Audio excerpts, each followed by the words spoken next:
mysteries regarding our gender identity and sexuality. When there's no place like home, empty air, an empty establishment. Friends with Dorothy, fighting for your civil rights. Out on the cruel streets tonight. I'm joined today by Sarah Murray, and Sarah is one of the organisers committee of 2023 Galway Community Pride. So Sarah, welcome to Dublin City FM and welcome to LGBTQ+life. Yeah. Thank Sarah, you. You've got a big week coming up for Galway. Pardon? Yeah, you've got a big week coming up for Galway Pride, or Galway Community Pride. Is it a big event in Galway? I mean, we always hear about the Galway Film Festival and the Galway races. Where does Galway Community Pride fit in the pantheon of social events?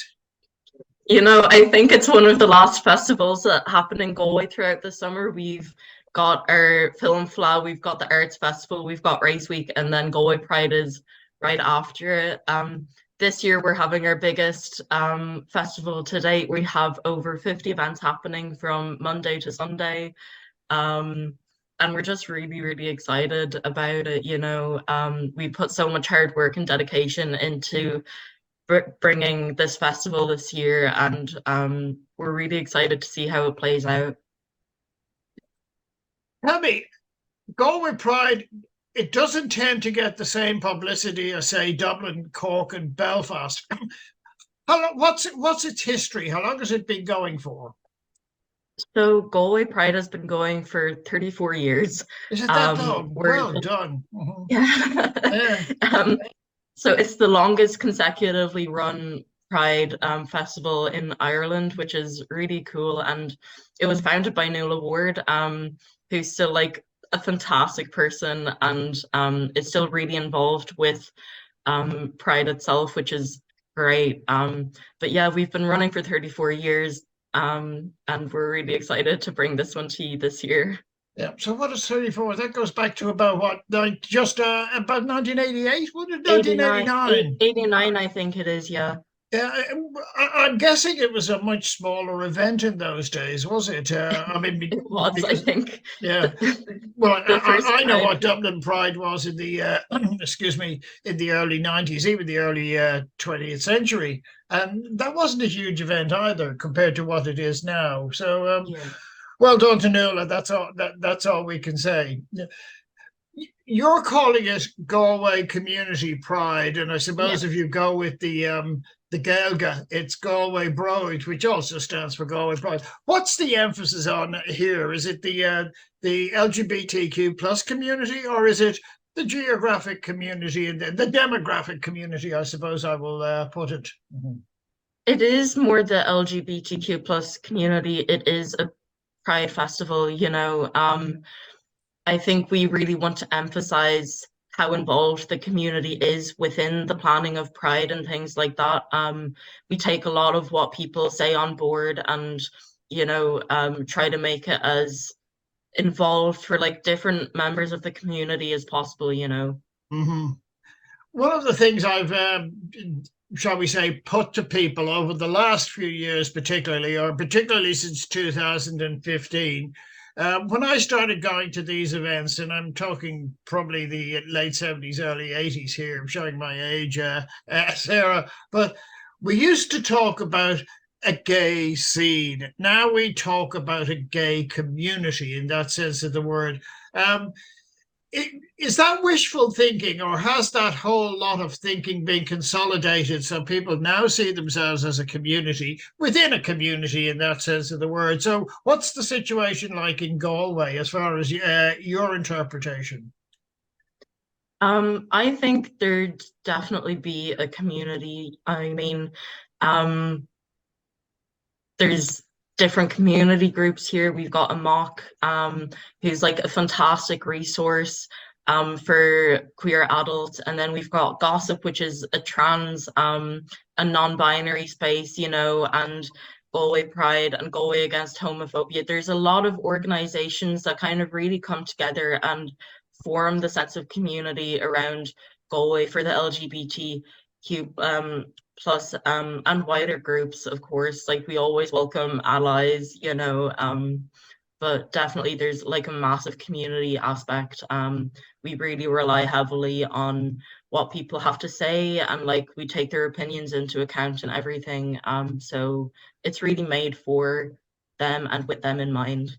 So how just reverting back to that slightly, Sarah, how does the wider community come into all of this? How has it been a bit like Dublin that since 2015, the wider community now has embraced the LGBTQ plus community? That it's in the past it was, oh no, we're not that sort, but now people say, okay, yeah, we may not be LGBTQ, but it's a great event. We're happy. We know the people, or we're very happy to go out there and meet the people and even be seen with the people. Is it the same in Galway?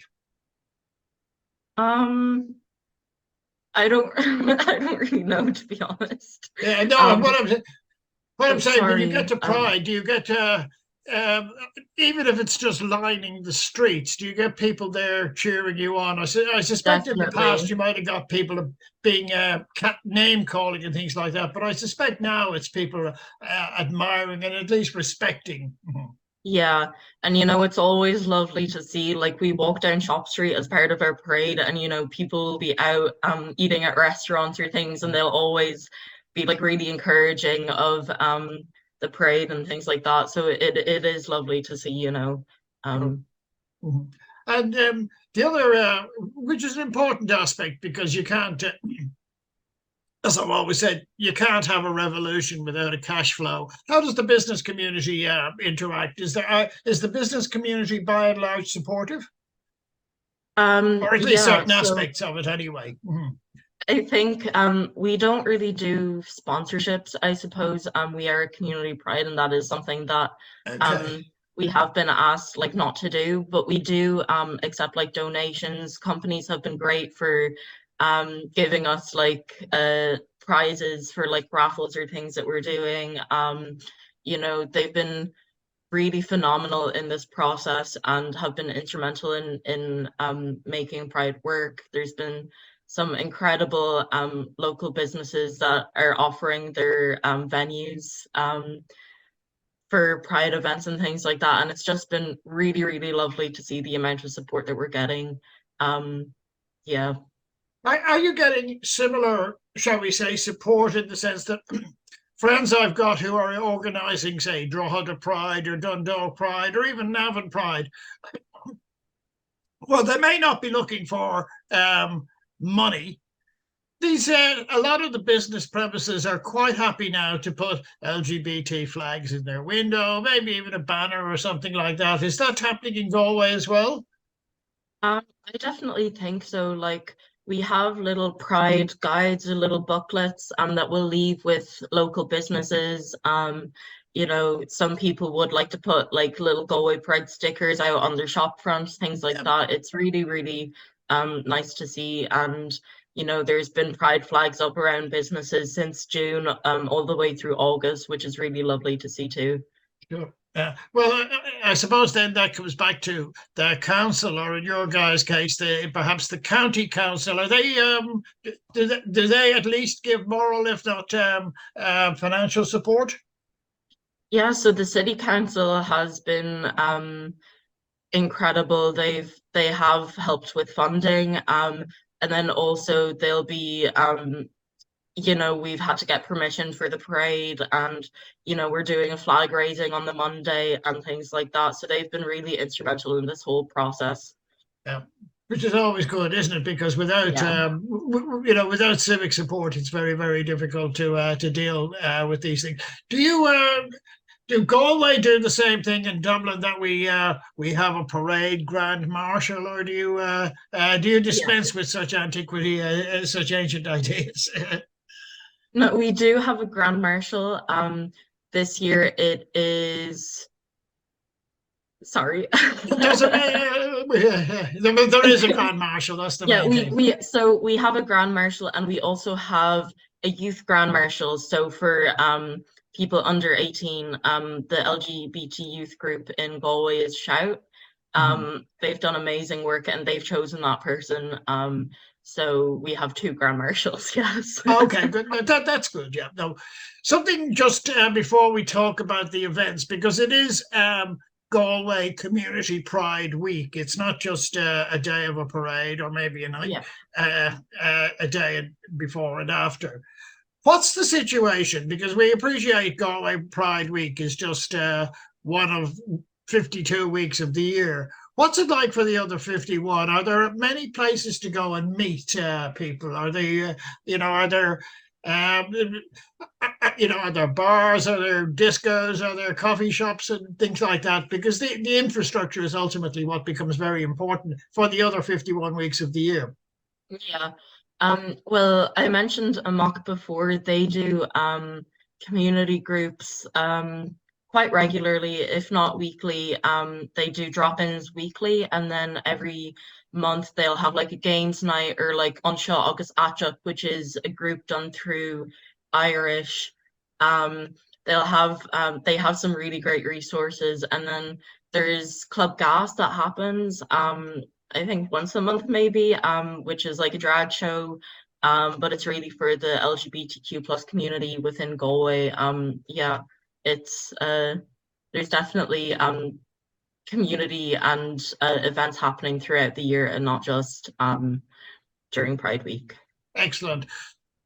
Before we talk about what's happening, say the Thursday, Friday, and the Saturday, the Friday, Saturday, and the Sunday, which are probably the very active days as far as a lot of people are concerned. You've got a lot of good events that are leading up to them, Sarah. You've got art exhibitions, you've got music, a whole range of things. Can you just briefly tell people about the diversity of events that you've got happening?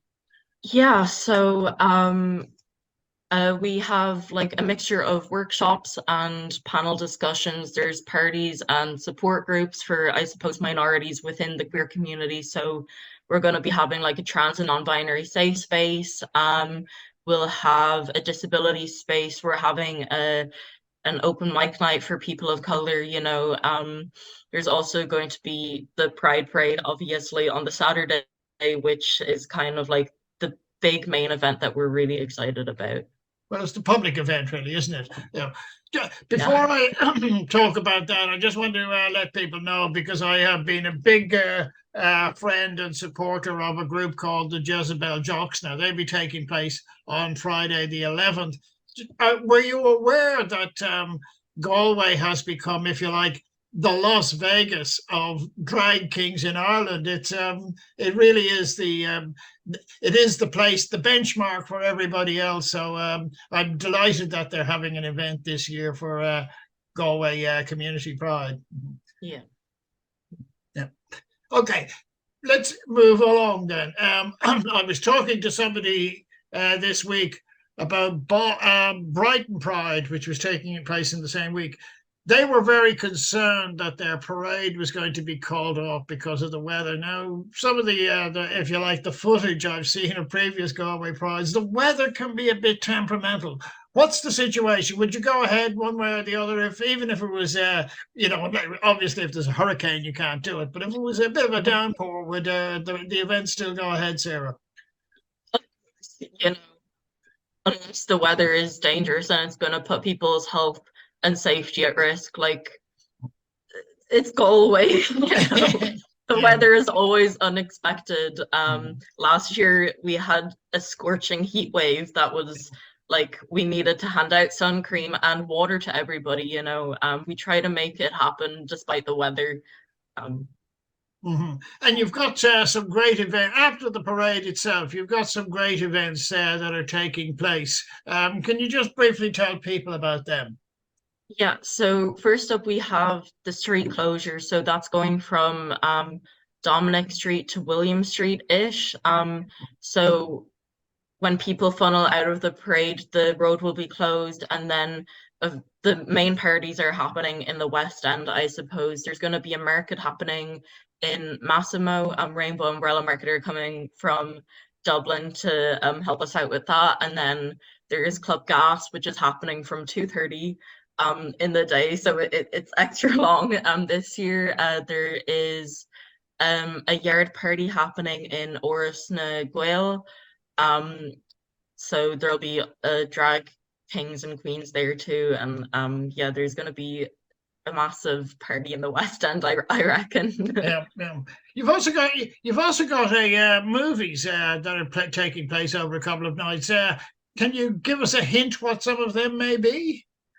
Yeah, so Palos has been really just the most wonderful place to work with. They're a cinema here in Galway, and they're putting on a few different movies. So I know on the Saturday people are getting Pride. There's the Queer Cinema Club in conjunction with the University of Galway, and they are doing a Rocky Horror interactive picture show, I think. Is that one of those where we turn up in costume and throw jelly beans at each other or something? I have no idea. Yeah. I have no idea what to expect for it. So, but yeah, there's definitely a few movies happening throughout the week. Yeah. Last but by no means least, Sarah, because you've been very, very generous with your time. Accommodation. So for people like myself, if we were to go down there, is accommodation hard to come by? Is it expensive? I know it's not the cheapest under the sun, but is it expensive? What's the situation for Galway Pride? I don't know. I live in Galway City, so I don't really pay attention to the prices of things. But you know, Galway City is a very expensive place to come and stay. You're probably looking at least 150 to 200 euro a night in a hotel, you know. That's what I found when I went there in February for the Jezebel Jocks. It's look, nowhere in Ireland is inexpensive, so I'm not going to say Galway is any better or any worse than anywhere else. So look, Sarah Murray, all we can say is happy Pride, have a fabulous week, and with a bit of luck, we might catch up and see you at the party as well. So, Sarah and all our friends in Galway, happy Pride. Thank you so much. And our second guest this week are our great friends, the Jezebel Jocks, who just happen to be having their fourth show this week, Beyond the Yellow Brick Bród, and that's taking place on the 11th of August at 8 p.m. We're joined again by our great friends from the Jezebel Jocks over there in beautiful Galway. And of course, up the top in the left, we have Victoria. Hello, Victor. And down centre in the middle, we have the fabulous Victor Complex. Welcome back, Victor. Victor Complex, I'm going to start with yourself, and you'll know the reason why. I read a disturbing report that you had an incident in Cork. So that people know what goes on in this world. Can you tell us about it very briefly?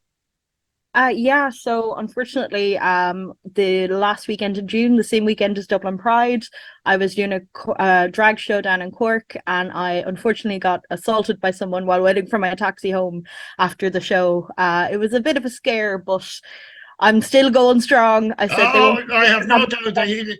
But just to let people know, what was the gender of the assaulter? I'm guessing it was probably male.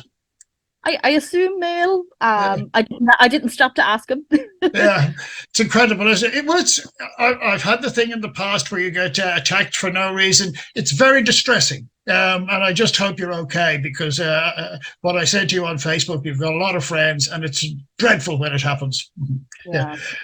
Victoria, we're going to come back to yourself, because I was talking to our great friend Una in Galway last week, and she said the amount of effort that you have put in for the fourth iteration, is the way I will put it, of the Jezebel Jocks has been phenomenal. How much effort exactly do you have to put in? It seems that when it runs so smoothly, you think, oh yeah, this is just a la carte. But I guess it's a very heavy production schedule in that sense of the word. Yes, well, there's quite a few of us involved, 6 to 8 of us involved in various levels, and each doing amazing jobs and tasks involved. and planning between the set and decoration, which, by the way, we've had to alter dramatically in the last few days. So, but anyway, our maestro, Ulick McGee, is pulling a fabulous bit of magic out of the hat for us. So that's awesome. And there is so much preparing to do for each, liaising with the guests and who's going to be on and what part of the show they'll be in, and the venue, the DJ, music backup for us during our performances, everything, you name it, not to mind deciding ourselves what each of us are going to do, what number we're going to do. Will we rehearse? Will we change our mind a couple of weeks beforehand and have to start rehearsing all over again?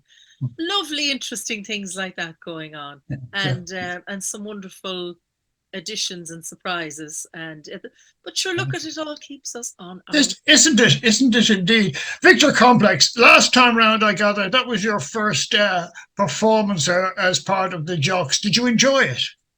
Oh, I had a fantastic time. And I said, there's no getting rid of me now. Yeah. Last time round you did a bit of a new romantic goth sort of thing. What might we be able to expect from you this time round? So we're pulling some Irish TV surprises out of the bag. I won't say much more, but there's definitely going to be some recognition, I think, of the character I'm doing this time round. Not a late show person, I hate to admit. Well, well, technically, yes, but also. Yeah. Back to yourself, Victor. You're by this stage. This is the fourth edition of the Jezebel Jocks. The last three, they've all been sellouts. They have been brilliantly received. This time round, you're still going to be the mistress of ceremonies, or master, whichever you like. Is that a role you, shall we say, were born for? Yes, I do love to do MC. However, I am not MC this time. Oh, wonderful Jaunty by Nature is going to be our MC this time, and has a wonderful hat trick of surprises for us. And she's so you'll be reserved. I would imagine you'll be performing. Oh yeah, absolutely. You bet. You'll bet I'll be performing. And this time I'm going for quite a sort of a debonair. Okay, because you did a bit of a leather thing the last time round, if I recall correctly. I did indeed, a bit of Irish rock and roll with my Phil Lynott, a couple of numbers. You so certainly this time did. I'm going for a different artist and a different look, and it'll be quite as a very different demeanor. Victor Complex, can you just give us a hint what sort of outfits or what sort of character you might be this time round? I don't want to give too much away. Don't too much spoil it, but it'll be colourful and enjoyed by all ages. And will there be the fabulous disco afterwards that we had the last time round? Because I have to say I enjoyed that immensely. You bet. Yeah. And this time we're reorganizing the seating so that we'll have a larger dance space afterwards, and so we'll be all rocking our numbers. And of course, it's Galway Pride, so there'll be a major Pride festivity kind of atmosphere on the night. So we'll be going all out. Oh, well, I can imagine you don't tend to hold back down there. Yeah. Can you just give us a hint about some of the performers we might expect to see this time around? Are there any new ones coming up? Because the ones we had the last time round are exceptionally good, and I've said this on many's the occasion to people. Yes, indeed. We have two newcomers this time. We have our own local Giuseppe Delano, and which will be a lovely surprise for you. And we have Dick Fetish coming from Dublin as well. Oh, yeah. Dick Fetish has graced quite a few stages already, but this week, and very fitting with Galway Pride, Giuseppe Delano is a virgin to the Drag Kings stage, so they will be making their debut. Coming back to Victor Complex, I don't know if you said you performed in Cork, but I have been saying to people that if you like, the Las Vegas of drag kings in Ireland is beautiful Galway. Is the word spreading out there about drag kings, and particularly, as you said, you performed in Cork? Yeah, no, there's definitely there's so many more opportunities and recognition for drag kings across Ireland. I actually met a family at a Galway Pride event earlier today who were telling me that they were coming to this amazing drag king show on Friday night, and didn't I have the wonderful surprise to say I'll see you there. Unfortunately, Victoria, we have, excuse me, we have a truncated edition tonight because we wanted to get our friends from Galway Pride in, or Bród na Gallimhe, as we call it. Tell us the lowdown. Is it sold out? Are tickets available? And how can people get them? There is a few tickets available, so if you move very, very fast, you'll still be there for tickets on the night, and you will find them on Eventbrite. And Jezebel Jocks is our title, but the show title this time is Follow the Yellow Brick Road. Follow the Yellow Brick Road. Yeah. And of course, that wonderful title was a little clever Una trick. Of course, it would be. She. Dare I say it, she's a fine woman with letting the words trip off the tongue. So, a wordsmith. Let us say happy Pride to everybody. We wish you all the very best for yet another triumphant evening. And Victor Complex, Victor Victoria, it's always fabulous to have you here as our guest today. You too, Mick. Thank you so much. Couldn't see the haunted forest for the trees regarding our gender identity and sexuality. When there's no